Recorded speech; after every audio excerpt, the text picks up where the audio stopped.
que l'islam que prône, n'est-ce pas, Mohammed, est une religion très forte dans la mesure où elle a une multitude d'adeptes, elle a une influence sur les cultures, elle a une influence même sur les comportements. Vous allez vous rendre compte aujourd'hui, la tenue, n'est-ce pas, du peuple musulman, ils s'habillent correctement.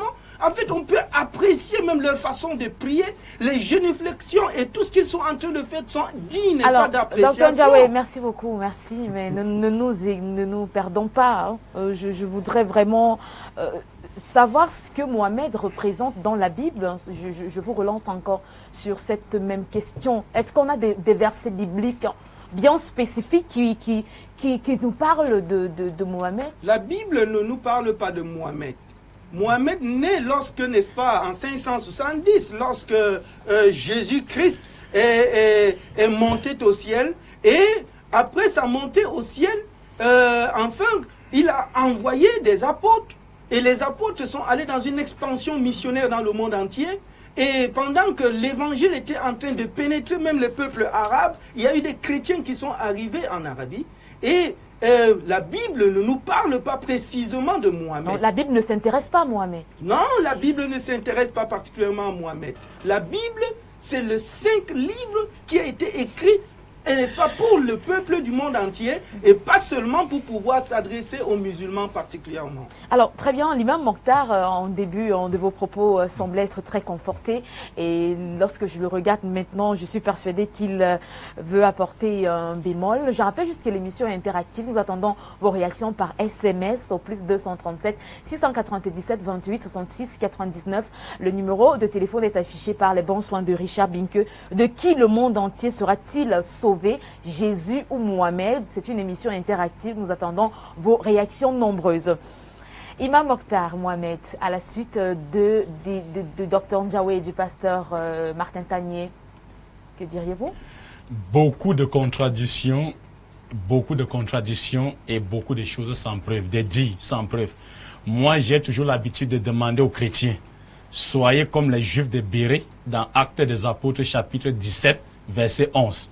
La Bible parlant de ces Juifs concernant Paul et Silas dit et vérifier rien que les Écritures pour voir si ce qu'on leur disait était vrai ou faux. Si c'était vrai, ils acceptaient et si c'était faux, ils rejetaient pas les Écritures.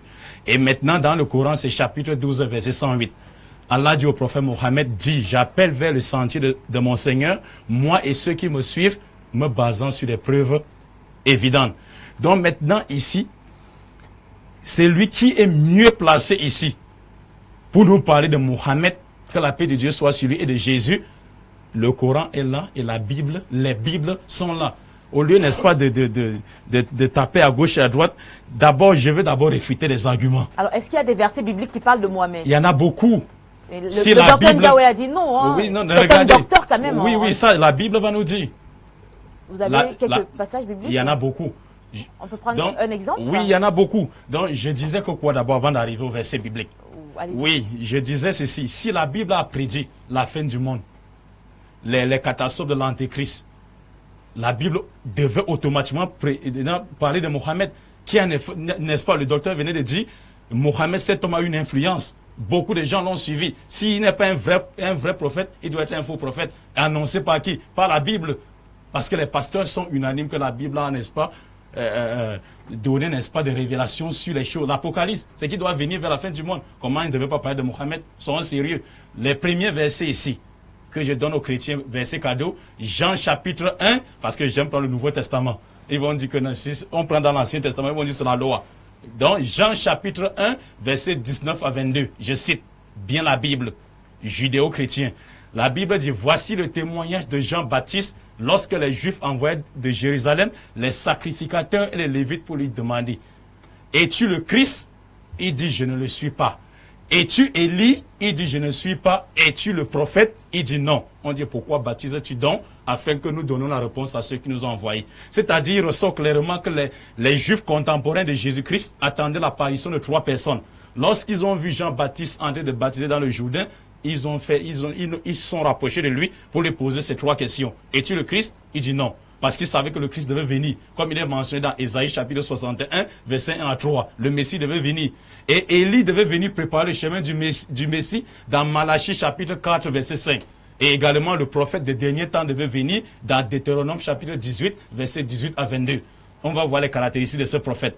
Maintenant, identifions maintenant ces trois personnages. Et ça c'est une vérité que les pasteurs ont camouflée pendant des siècles pour les intérêts vains de ce monde. Premièrement, qui est le Christ?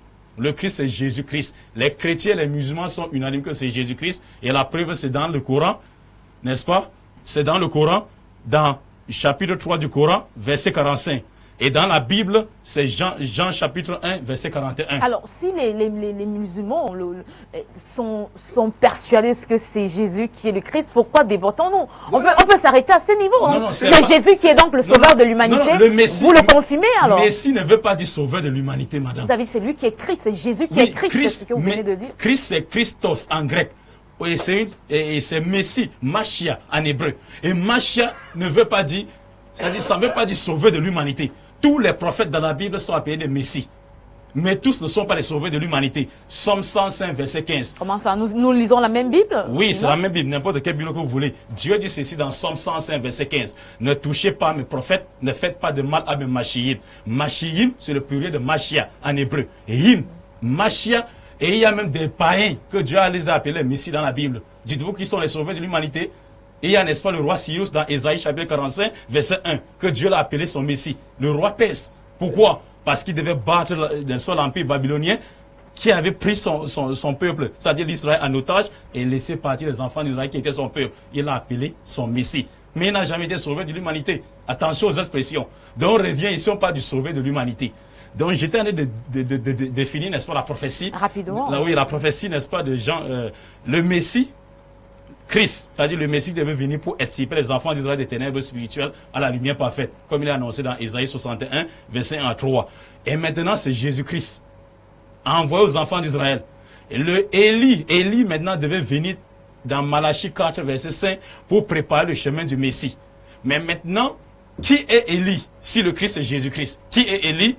Jésus-Christ lui-même montre Élie dans Matthieu chapitre 11, verset 12 à 14. Il dit, depuis l'apparition de Jean-Baptiste jusqu'à présent, le royaume des cieux est soumis à des violences, et ce sont des violents qui s'en partent. Si vous voulez le comprendre, tous les prophètes ont prophétisé jusqu'à Jean. Si vous voulez le comprendre, c'est lui qui est l'Élie qui devait venir. C'est lui qui est l'Élie qui devait venir.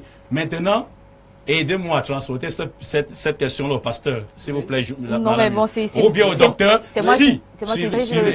Suivez-moi. Oui. Si le Christ, c'est Jésus-Christ, Élie, c'est Jean-Baptiste, j'aimerais que le pasteur me dise qui est le